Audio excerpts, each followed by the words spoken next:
Refletiu a luz divina em todo o seu esplendor. Vem do reino de Oxalá, aonde há paz e amor. Luz que refletiu na terra, luz que refletiu no mar, luz que veio de Aruanda para tudo iluminar. A Umbanda é paz e amor, é um mundo cheio de luz, é a força que nos dá vida e a grandeza nos conduz. Avante, filhos de fé, como a nossa lei não há, levando ao mundo inteiro a bandeira de Oxalá, levando ao mundo inteiro a bandeira de Oxalá. Refletiu a luz divina em todo o seu esplendor. Vem do reino de Oxalá, aonde há paz e amor. Luz que refletiu na terra, luz que refletiu no mar, luz que veio de Aruanda para tudo iluminar. A Umbanda é paz e amor, é um mundo cheio de luz, é a força que nos dá vida e a grandeza nos conduz.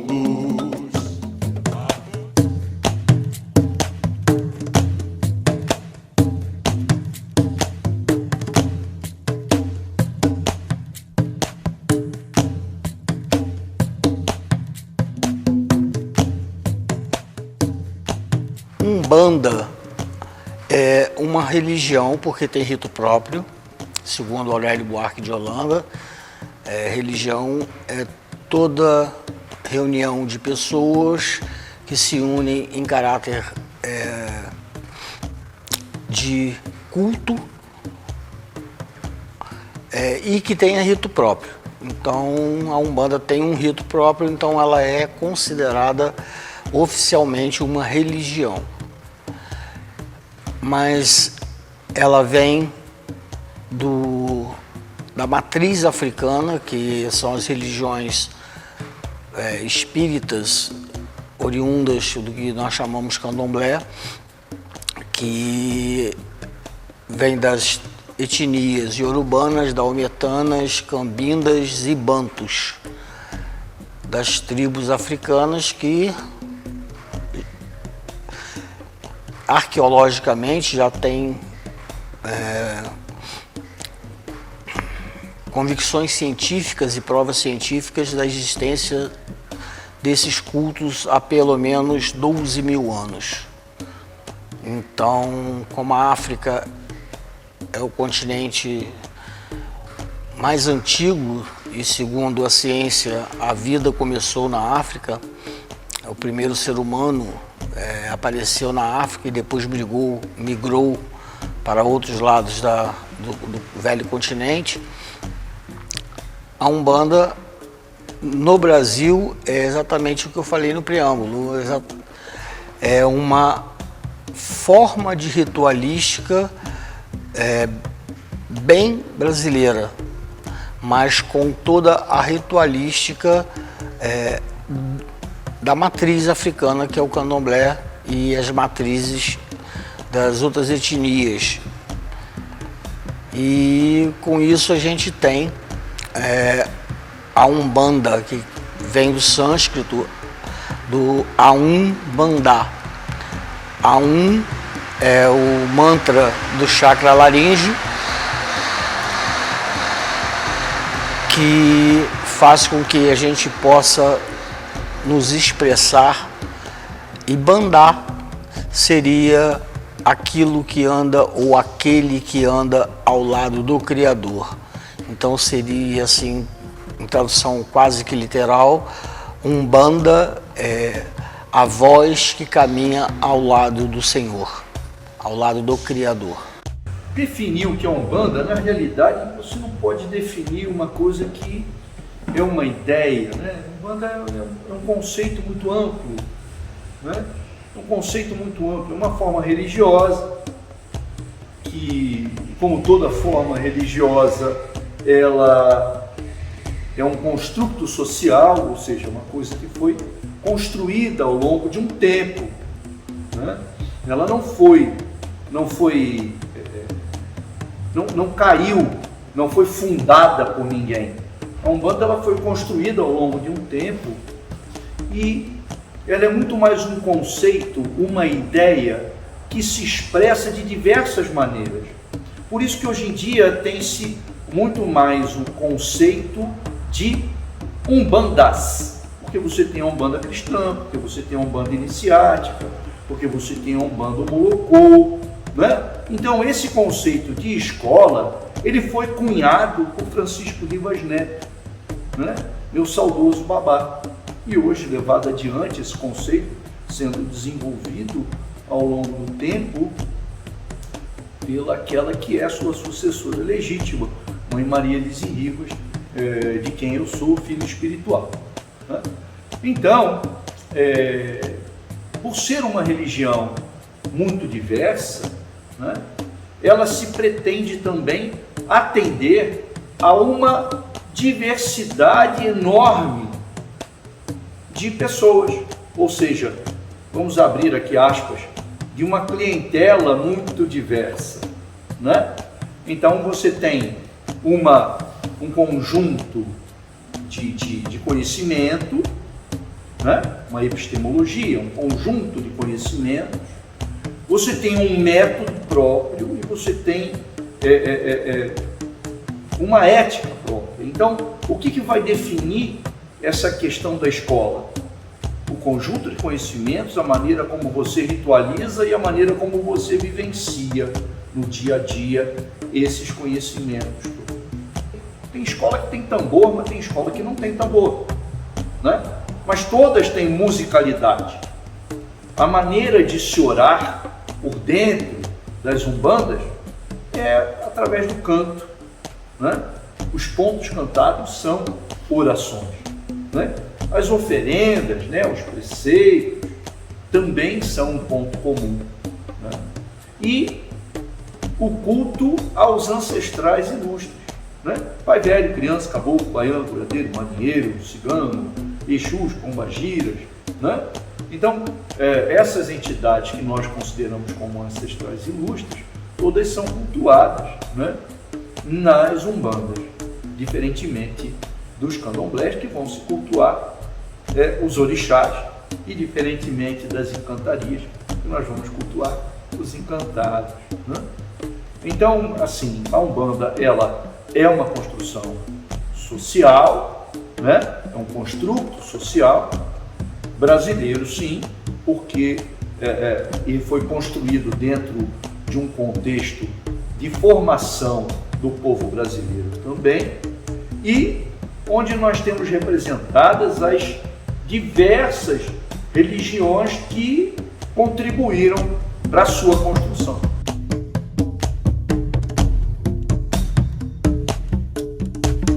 Eu posso dizer para você que também é um processo histórico, tá?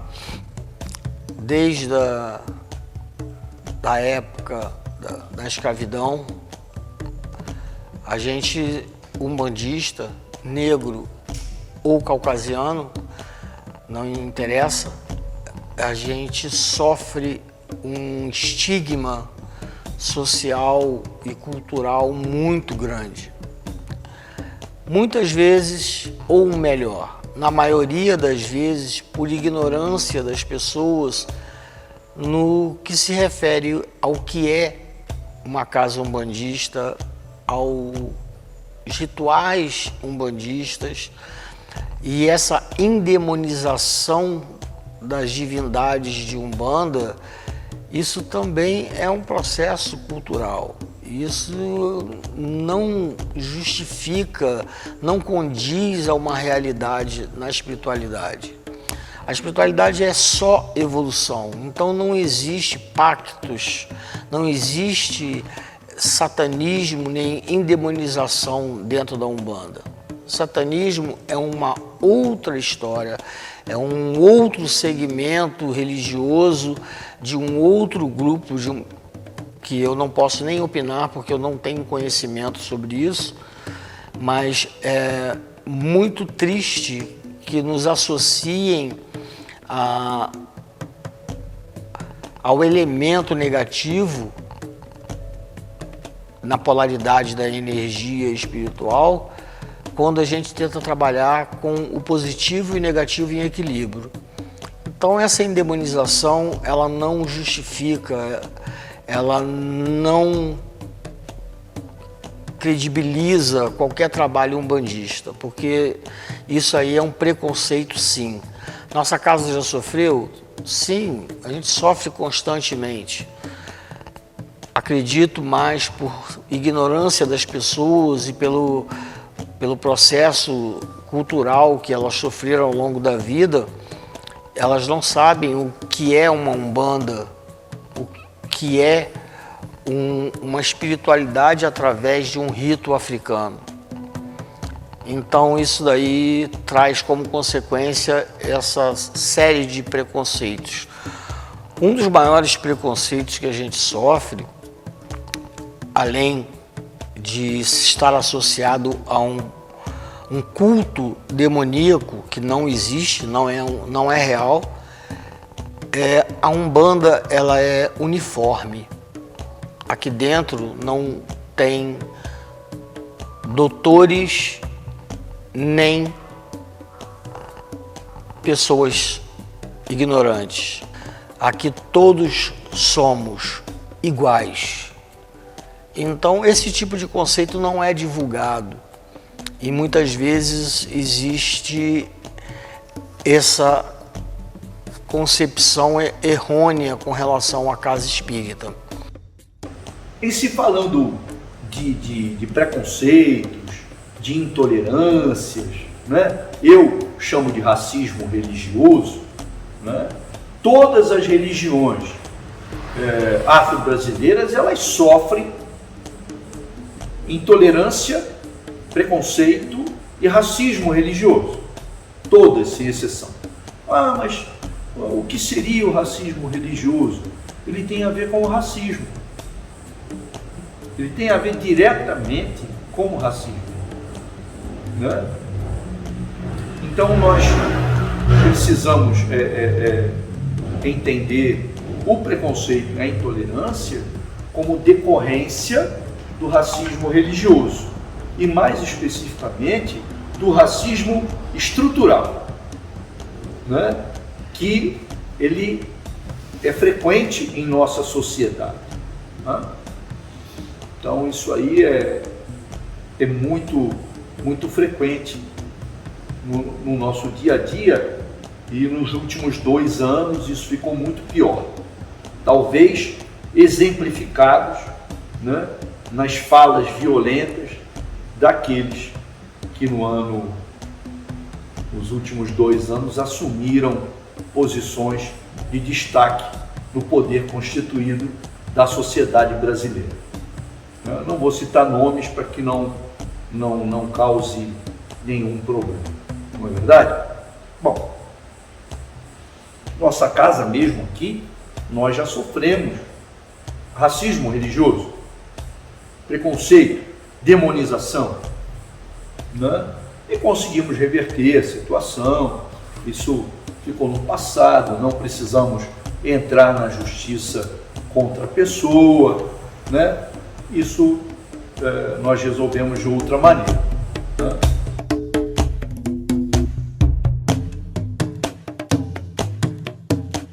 O candomblé, ele não é uma religião cristã. E nós estamos exercendo um segmento do cristianismo através da Umbanda. Por quê? Porque em função dos tempos da escravidão, os negros africanos, bantus, quetos, jejes, iorubanos, daometanos, angolanos, congoleses, cambindas, eles, para exercerem a sua religiosidade, eles utilizavam as imagens e as histórias dos santos apostólicos romanos para poder enganar, entre aspas, os donos de fazenda, como se eles estivessem cultuando as divindades católicas, sendo que na realidade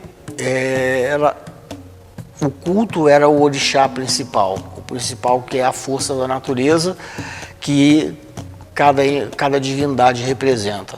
Com isso, houve esse sincretismo, essa associação da vida de um santo católico com um orixá, sendo que o santo católico ele é uma figura histórica e o orixá é uma figura completamente espiritual e etérea, e só se encontram nos fatores energéticos das suas representatividades.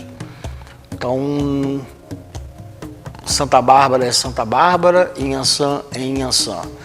Só o costume de usar a Santa Bárbara num altar para cultuar Inhaçã foi tão simplesmente um processo que os negros tiveram para poder cultuar o seu candomblé, os seus orixás, sem agredir ou sofrer represálias dos seus senhores de fazenda, dos seus senhores escravagistas.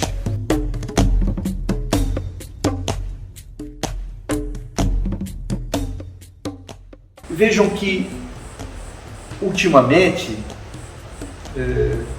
nós estamos num momento de pandemia, né? Nós estamos num momento de pandemia e por nossas religiões, a Umbanda, o Candomblé, ou as Umbandas, os Candomblés, as encantarias, as religiões afro-brasileiras de uma maneira em geral, elas serem religiões de contato, né? Nós temos muita proximidade, né? A coisa do contato mais próximo com o ancestral ilustre, né? A coisa da baforada do charuto, né? Proximidade durante a gira, né?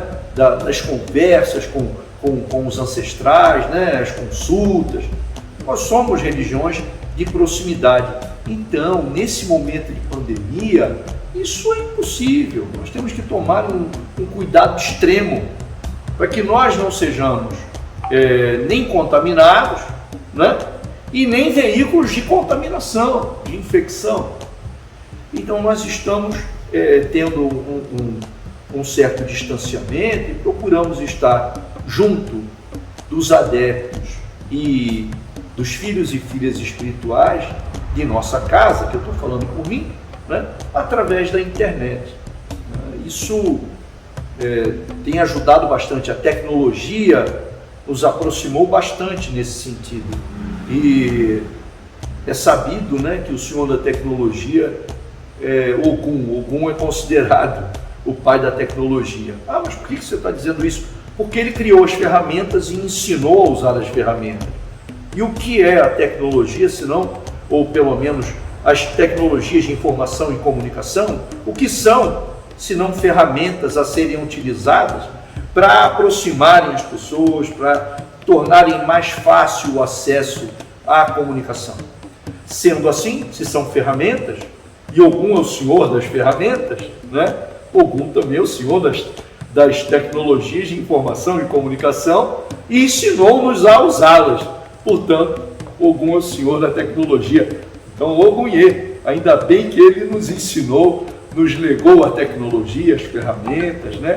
Nos ensinou a usar essas ferramentas que têm sido de suma importância nesse combate à pandemia e a todas as suas decorrências, né? A tristeza, a angústia, a solidão, que têm sido muito intensas nesses momentos, né? Nesses momentos. E a gente tem que fortalecer a esperança, a gente tem que incentivar o bom ânimo, a gente tem que procurar estar mais próximo daqueles que nos procuram, né? Mesmo que seja através da tecnologia. E uma ou outra casa estão desempenhando também um papel social muito sério, né? No auxílio em redes de solidariedade, né? Auxiliando com distribuição de cesta básica, com distribuição de roupas, né? De produtos de limpeza. Nossa casa, o Templo do Caboclo Ogum Sete Escudos, tem feito isso, a exemplo daquilo que nossa mãe espiritual, Mãe Maria Elise Ribas, vem fazendo na cidade de Itanhaém. Então, nós seguimos as suas orientações e desde abril de 2020, nós distribuímos cestas básicas para algumas dezenas de famílias aqui em Petrópolis. Então, a gente tem que ajudar mesmo nessa situação. Se eu não me engano, em 1930, na década de 30, o grande médium Chico Xavier, ele já havia mencionado que haveria um desencarne coletivo no início do terceiro milênio. Isso daí já vem acontecendo em algumas casas espíritas, esse aviso antecipado de que alguma coisa na espiritualidade estava para acontecer, como se fosse um freio de arrumação, como se fosse a natureza buscando de volta aquilo que lhe foi tirado. Nesse caso, se a gente levar para o lado humano, seria o Criador trazendo de volta à criatura aquela humanidade que ele havia perdido. Então, esse caos, eu vejo mais o pânico do desespero individual, do materialismo individual, mas eu vejo como um freio de arrumação da natureza, do Criador, para que os homens se atentem mais aos abusos que vêm sendo cometidos ao meio ambiente e tudo que está sendo revertido ao homem nada mais é do que aquilo que ele plantou ao longo dos últimos séculos. Então, é o que eu posso dizer para você, como é que a gente age em relação a isso. Não podemos, de forma alguma, nos empoderar e achar que somos superiores ao Criador e às divindades mais esclarecidas. Não podemos nadar contra a corrente, nós temos que aceitar e precisamos, acima de tudo, seguir as regras da ciência, dos órgãos sanitários e fazer a nossa parte como cidadão e como espírita, porque embora estejam andando em paralelo, as duas vertentes buscam o mesmo objetivo, que é um futuro mais promissor, mais profícuo e mais humanizado. Então, a casa vem deixando de fazer o seu trabalho coletivo, assistencial, presencial, em função das normas éticas da Organização Mundial de Saúde, das secretarias de saúde, mas não deixamos de amparar nenhum consulente, de nenhum médium espiritualmente, porque para o espírito a questão tempo e espaço ela é muito einsteiniana, é bem relativo. Então o tempo para eles e o espaço é uma a gente não tem como com os nossos olhos ainda tão cerrados para a física e para essas teorias todas que são científicas, a gente não consegue entender com os nossos olhos ainda ignorantes, mas é exatamente isso. Para o espírito não existe essa cronologia, então o tempo e espaço para eles é muito mais fácil de ser acessado. Desta forma, eles fazem exatamente o trabalho espiritual presencial, sem precisar do contato de um médium, para que a caridade espiritual continue sendo exercida no âmbito da dimensão deles. Os ancestrais ilustres, eles vêm fazendo um socorro extremo a essas pessoas que vêm desencarnando em grandes quantidades por conta dessa pandemia, né? Em especial os Exus e Pombagiras, em especial. Então, nossos respeitos a todos esses guardiões das energias livres que vêm auxiliando nesse processo.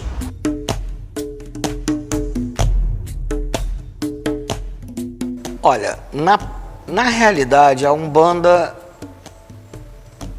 ela tem várias nações, como eu já falei anteriormente.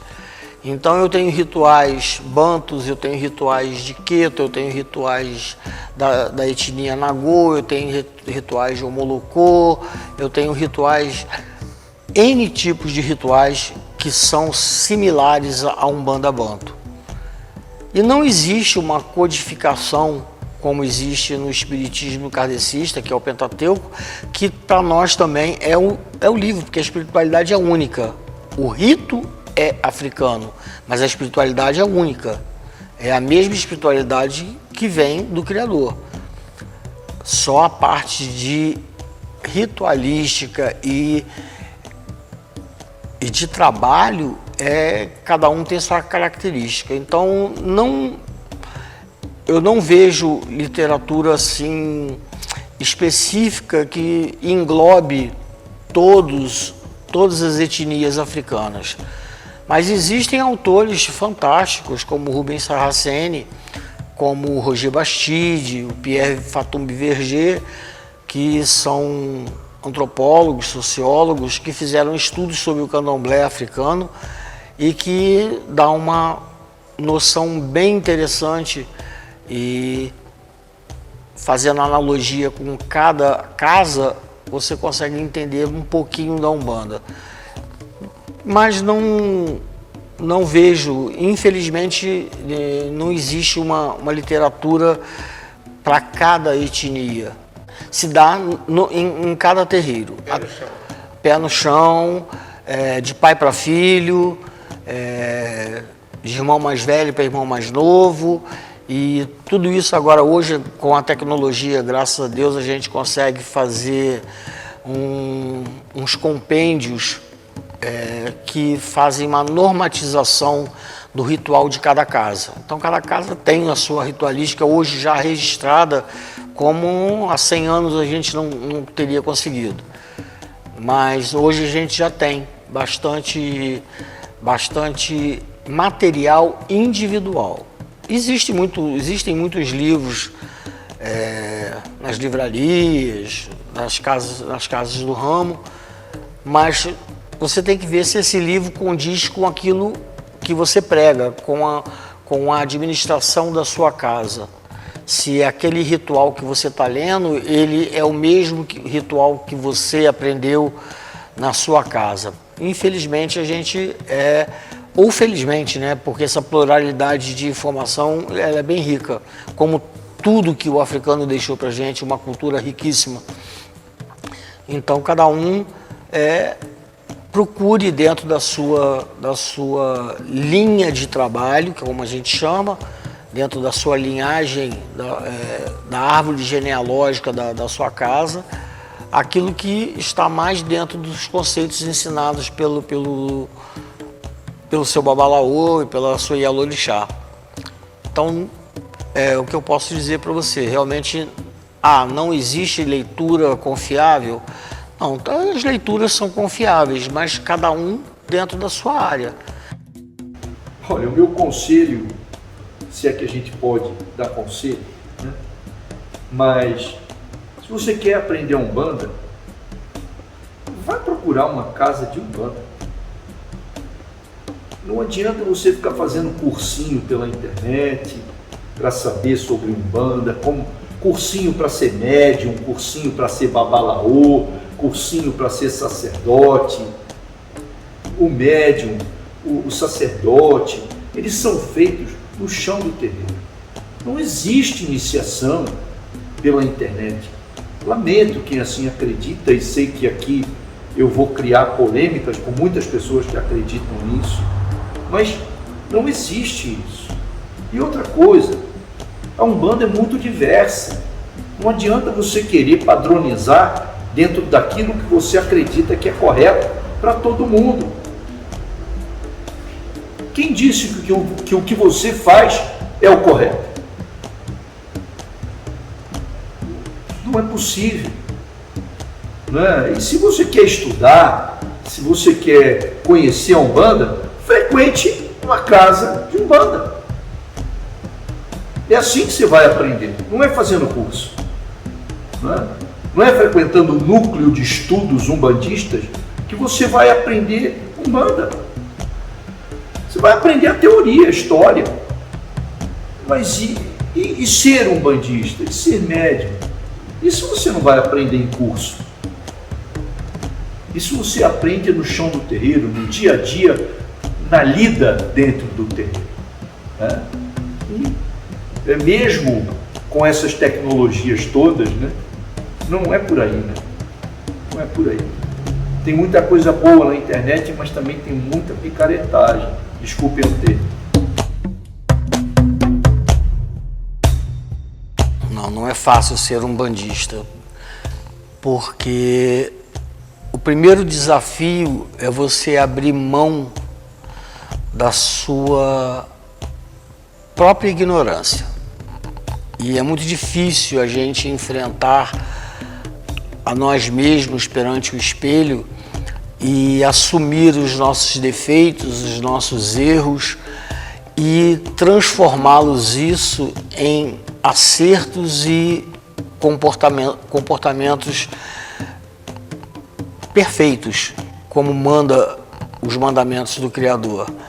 Então não é fácil ser umbandista, porque a gente tem um conflito da matéria em ser um ser humano buscando uma evolução espiritual, e o objetivo da espiritualidade é em fazer com que a gente consiga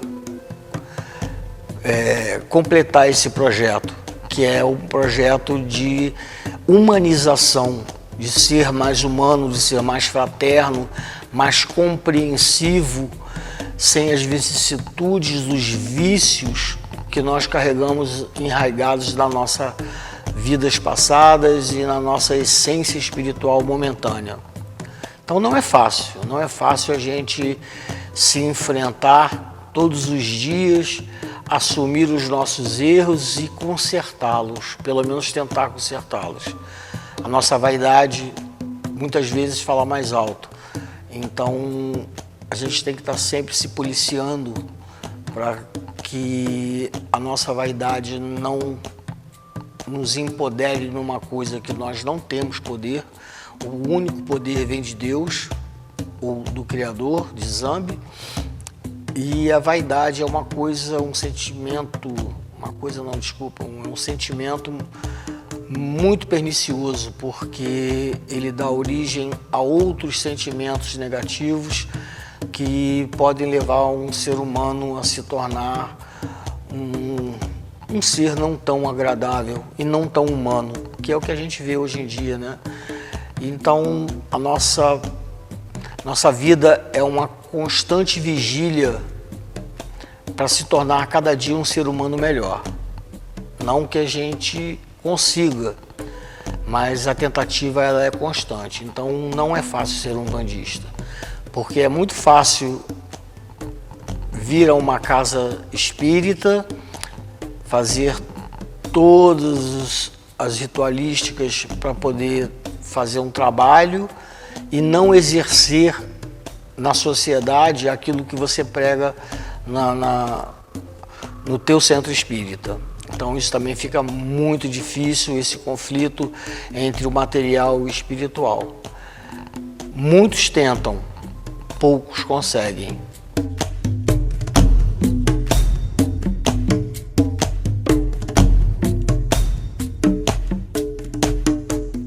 O Templo do Caboclo Ogum Sete Escudos foi fundado no dia 23 de abril de 1996. Então, este ano, em 2021, nossa casa cumpre 25 anos de fundação. Há 25 anos eu estou na chefia desta casa. Acredito que seja um tempo importante por dentro das religiões brasileiras, né? E às vezes as pessoas perguntam, mas a Umbanda é importante na sua vida? Eu posso dizer que se não fosse pela Umbanda, eu não sei se eu estaria vivo hoje.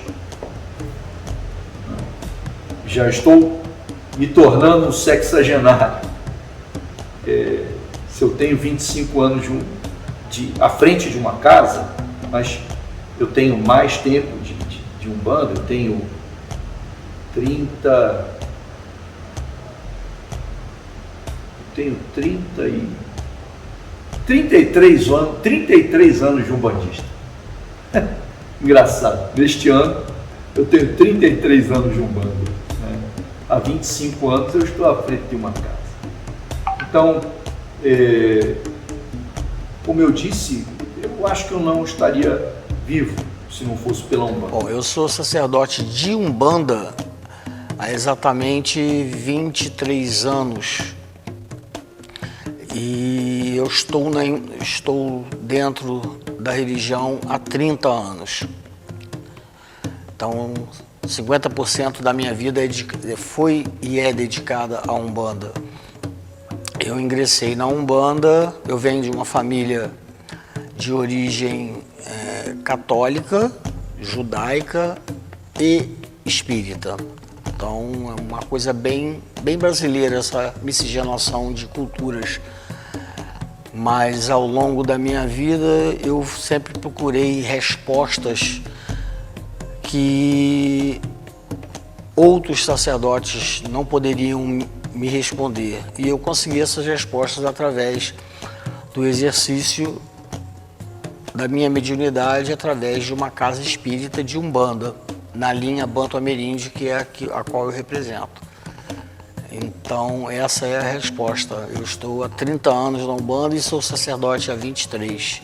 É uma missão que é designada espiritualmente dentro de uma ritualística fechada, e quando nós terminamos os nossos estudos, que leva de torno de 5 a 7 anos para se tornar um sacerdote, nos foi pedido pelos nossos mentores materiais, no caso, os 2 caboclos 7 flechas, um que trabalha e me ampara por mim e outro que ampara a Maria Luísa.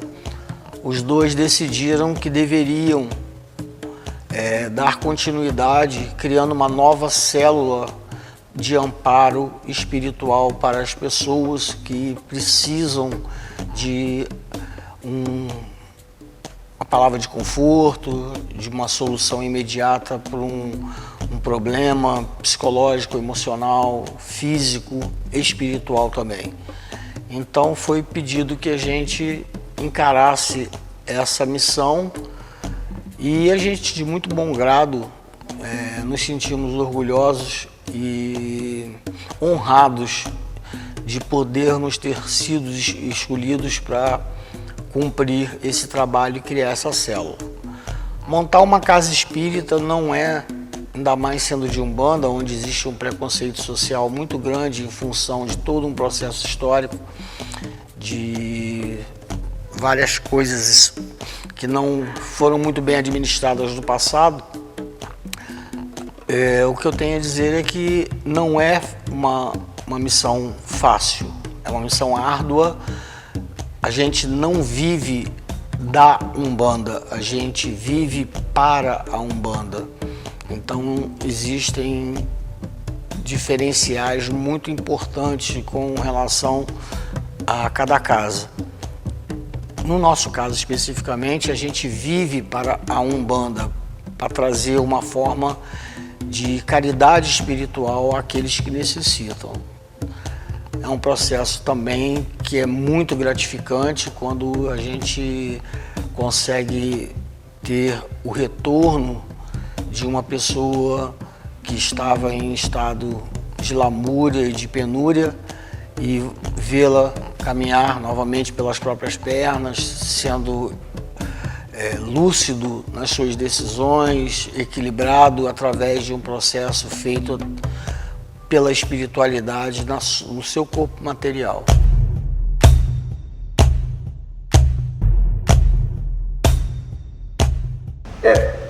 A Umbanda, ela é, como falamos agora há pouco, ela é diversa, né? Ela é multifacetada, né?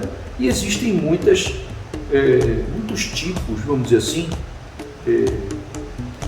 de mediunidade, né? De faculdades mediúnicas. Então você tem a vidência, a clarividência, a audiência, a clareaudiência, né? A psicografia, a psicopictografia, que são as pinturas, né? Você tem a incorporação. E a incorporação é a modalidade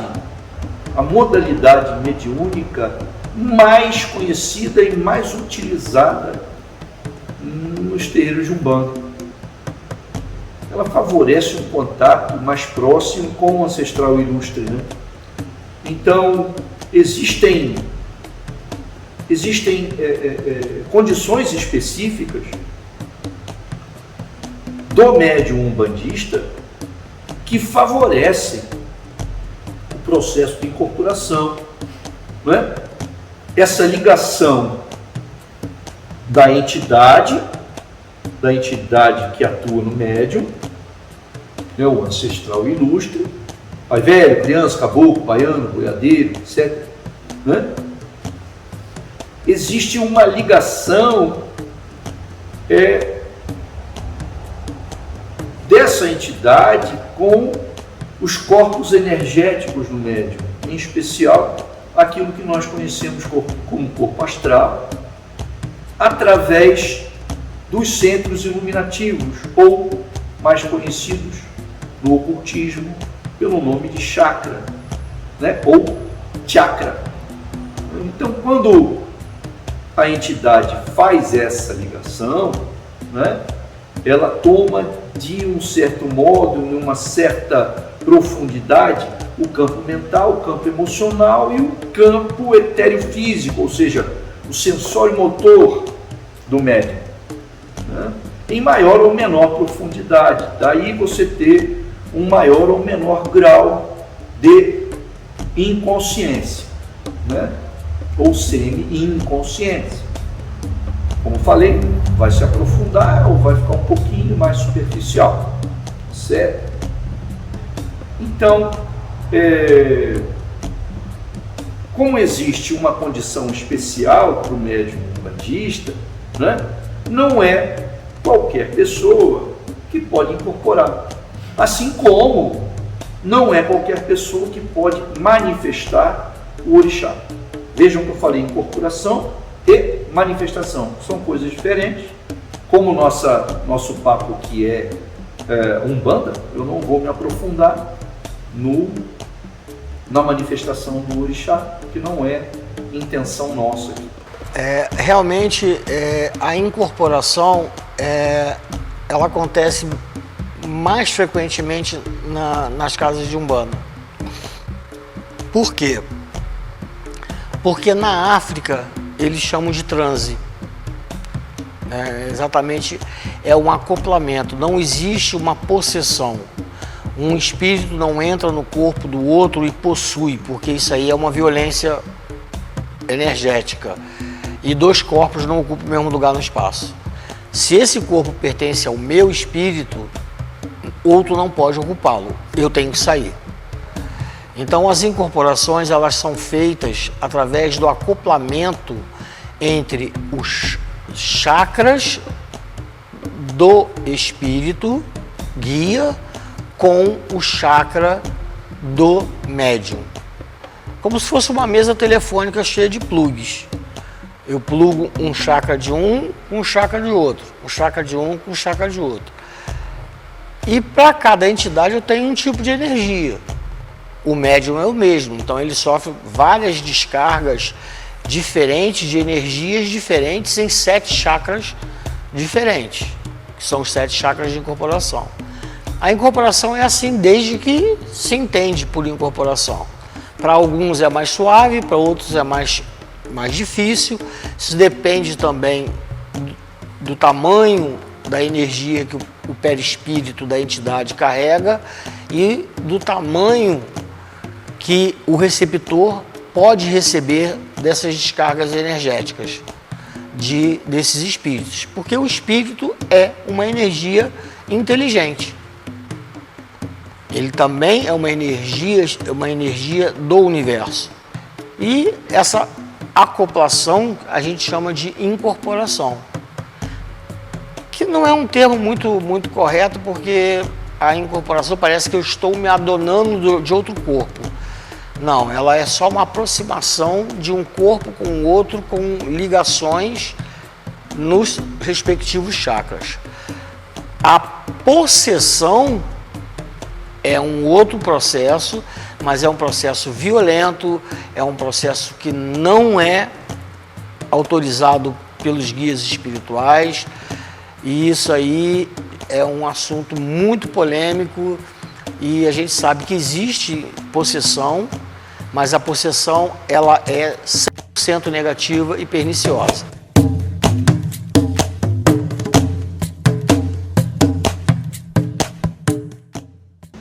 A Umbanda, ela é, para o planeta Terra, a lei divina, o conjunto das leis divinas, o conjunto das leis de Deus. Né? É uma palavra que tem aí um radical, Mbanda, Umbanda, que vem do quimbundo, da palavra quimbanda.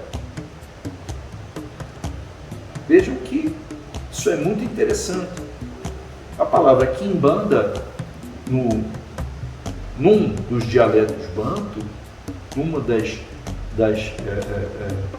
um dos idiomas banto, vamos dizer assim, não dialeto, vamos dizer, no quimbundo, a palavra quimbanda, ela está relativa à cura, ao processo mágico que leva à cura, às religiões que são mágicas e que levam à cura.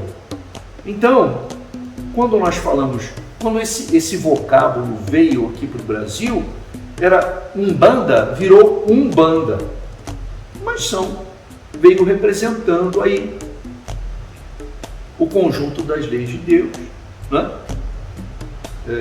Mais especificamente, uma religião que foi construída ao longo de um tempo, com a contribuição de várias outras religiões que já tinham incorporação, e por isso nós não entendemos que a Umbanda tenha sido fundada por alguém. Muito pelo contrário, né? Essa pessoa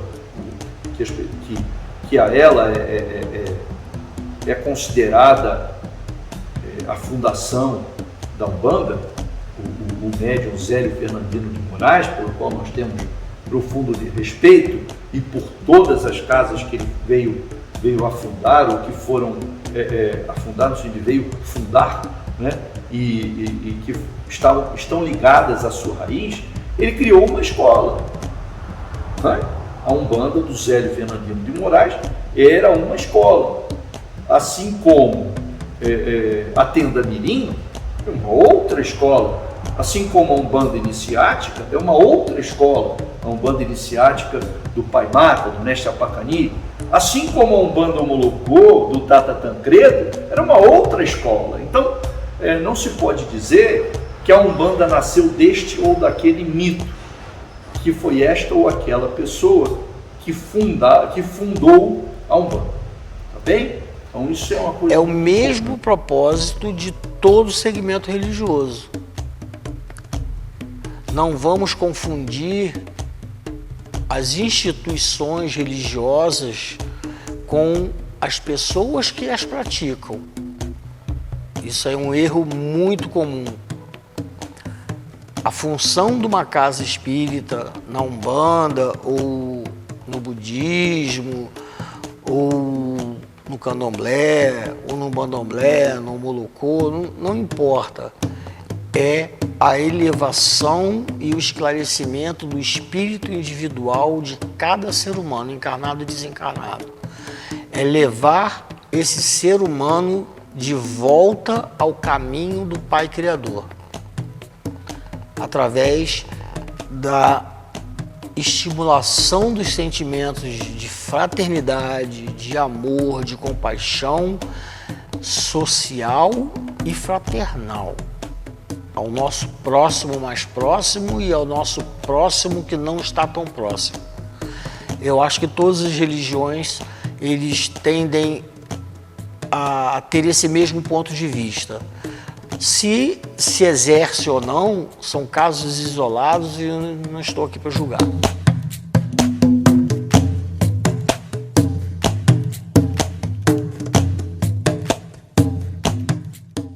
A Umbanda, por ela ser multifacetada e por ela ser uma ideia, ela não é uma coisa que pode ser delimitada, ela está aberta. Ela está aberta a transformações, ela está aberta a atualizações, sem perder aquela questão do núcleo duro, né, de culto à ancestralidade, né, culto ao ancestral ilustre, né, mas ela acompanha, né, o desenvolvimento e o crescimento da própria sociedade. Então, nesse sentido, a Umbanda ela é uma unidade aberta. Ela é uma unidade aberta e em constante diálogo com a sociedade. Nenhum outro segmento religioso conseguiu, na minha busca do autoconhecimento, me dar respostas que fossem críveis.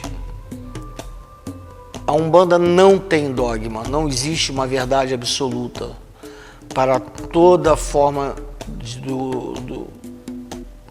dos trabalhos espirituais existe uma explicação lógica, algumas vezes científicas, outras vezes históricas, e que a gente respeita bastante porque tem um fundamento tanto espiritual quanto material. Então, não vejo dogma na Umbanda, não existe uma verdade absoluta, tudo é questionável e tudo é respondido dentro do limite de cada entendedor. Então, isso é bastante gratificante. Então, existem várias escolas, é como qualquer segmento religioso. Não existe uma casa espírita idêntica a outra. A ritualística, sim, ela tem a mesma origem, no nosso caso, da etnia Banto. E outras etnias têm a sua própria administração, a sua própria forma de trabalho. Então, há uma pluralidade muito grande com relação à ritualística e com relação a essa administração material de cada casa. Todos os terreiros urbanos, ilês, xoxas, choupanos, das religiões afro-brasileiras, de uma maneira geral, né? As pessoas foram muito atingidas por essa pandemia. E os terreiros não são exceção, né? Nós também estamos passando por momentos complexos, né? Diminuímos muito a frequência dos filhos da casa, temos uma equipe que é fixa e que trabalha direto na casa, né? Com a atualização do axé, reforçando, alimentando o axé da casa, e temos um pequeno grupo que é flutuante, e que, quer dizer, na realidade, pequenos grupos flutuantes, que nós então mantemos um número de 1/3 de médiuns na casa, para que nós possamos atender a todos durante o mês. E sempre que podemos, ao ar livre, em um espaço aberto, né, nós fazemos então um ritual só para os filhos da casa, os filhos e filhas da casa, né, para que nós possamos celebrar a vida juntos. Entendemos que todo ritual das religiões afro-brasileiras, todos eles são celebrações à vida. Então, por isso que nós, sempre que podemos, estar com todos os nossos filhos e filhas nesse ritual em espaço aberto que nós falamos, e aí a gente pode manter o distanciamento, a gente mantém a máscara, a gente tem todo o processo de sanitização, né, por conta dessa pandemia. E quando nós podemos, né, nós nos encontramos para confraternizar e para celebrarmos a vida junto com os nossos ancestrais. Então, assim, o que eu poderia deixar de mensagem aqui para todas e todos que nesse momento nos assistem, nos ouvem, procurem estar mais em contato com a espiritualidade. Se você tem uma crença, exercite essa fé. Mantenha o bom ânimo, mantenha a esperança. Não se deixe envolver num clima negativo, num clima de desespero. Procure manter-se ativo. Procure estar em sintonia com o que de mais belo puder encontrar. O sorriso de uma criança, o canto de um pássaro, o vento que balança as folhas. Procure não se deixar derrubar com informações negativas, com ideias negativas, ou mesmo com aquela pessoa que está para baixo e acaba deixando em cima de você uma carga muito negativa. Não se deixe levar. Não se deixe levar. Se você é um bandista, lembre-se das giras de criança, como elas são alegres, como elas são brincantes. Lembre-se da fé do preto velho, como ele sempre tem uma palavra para lhe fortalecer a fé. Lembre-se das giras de caboclo, altivos, fortes, sábios, sempre lhe ajudando a enfrentar os problemas de cabeça erguida. Na sua simplicidade, na sua humildade, na sua sabedoria, esses ancestrais ilustres, eles nos dão diuturnamente os melhores exemplos que nós podemos ter para agir no dia a dia, seja ou não durante uma pandemia. Recebam o nosso abraço sincero e amigo e votos de luz na mente, paz no coração e energias positivas. Aranauã, Axé, Otumbá, Macuiú, Colofé, salve, salve, Saravá. Esse período, ele é um divisor de águas na humanidade. Não vai haver um retorno como se fosse uma simples epidemia passageira de uma dengue, de uma gripe. A humanidade ela teve um chacoalhar muito grande nas suas estruturas de base. Então a normalidade vai ser outra. E toda a consulência realmente, ela nunca deixou de ser assistida, mesmo de forma não presencial, porque através dos trabalhos energéticos, das nossas orações, das nossas mentalizações, nós conseguimos manter o máximo possível dentro dos nossos limites, equilibrar todos os nossos amigos consulentes que venham presencialmente à casa nos dias de consulta. Mas eles não ficaram desassistidos, muito pelo contrário. Acredito que com assistência muito mais presencial da entidade do que do médico. Então é um momento realmente de divisor de águas, muito difícil para todos nós, e a gente vai precisar se adaptar de todas as formas até a gente ter uma segurança. Mas podemos já dizer de fato que muita coisa vai mudar na maneira de trabalhar e na maneira de interagir com as pessoas por uma questão de saúde, por uma questão de higiene e de respeito à vida do próximo também. A gente não pode ser irresponsável. Nós somos uma sociedade filantrópica, sem fins lucrativos, é claro, mas somos regidos pela legislação material, quer dizer, a legislação do homem. Então tudo nosso ele é feito de acordo com a burocracia pertinente. Então tudo que a gente tem aqui é registrado. Então hoje nós temos em registro em torno de 298 pessoas que se registraram como médiums e de alguma forma começaram o seu desenvolvimento espiritual aqui na casa desde o seu primeiro dia, que foi em 30 de janeiro de 1998. Hoje na casa atuantes nós temos em torno de 120 pessoas,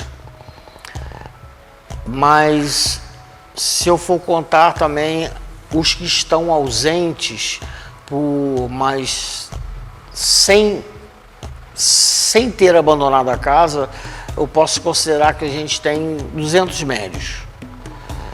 Vamos botar aí mais ou menos 80 médiuns que estão em outros países, em outras cidades, que a vida levou com que a sua família, o seu trabalho o levasse para outros lugares, mas eles ainda continuam vinculados a gente. Outros também já realmente nós fomos apenas uma passagem para a doutrina e para o encaminhamento desses médios para outros segmentos religiosos, que também nos dá bastante orgulho. Então eu gostaria de falar muito mais coisas, eu gostaria de passar minha experiência de 30 anos. E existe uma pessoa que é o meu babalaô, o meu pai no santo, que tem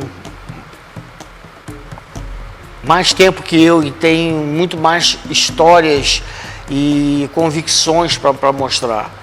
Então eu acho que esse é um trabalho que deveria ser, antes de ser criticado, deveria ser analisado pelas pessoas que criticam, pejoram, têm preconceito e endemonizam. Procurem descobrir realmente se aquela casa realmente é o que você está pensando, ou se ela é uma casa de caridade, se ela é uma casa filantrópica, se ela é uma casa que ajuda ao semelhante. Isso é que é o mais importante. Refletiu a luz divina em todo o seu esplendor. Vem do reino de Oxalá, aonde há paz e amor. Luz que refletiu na terra, luz que refletiu no mar. luz que veio de Aruanda para tudo iluminar. A Umbanda é paz e amor, é um mundo cheio de luz, é a força que nos dá vida e a grandeza nos conduz. Avante, filhos de fé, como a nossa lei não há, levando ao mundo inteiro a bandeira de Oxalá, levando ao mundo inteiro a bandeira de Oxalá.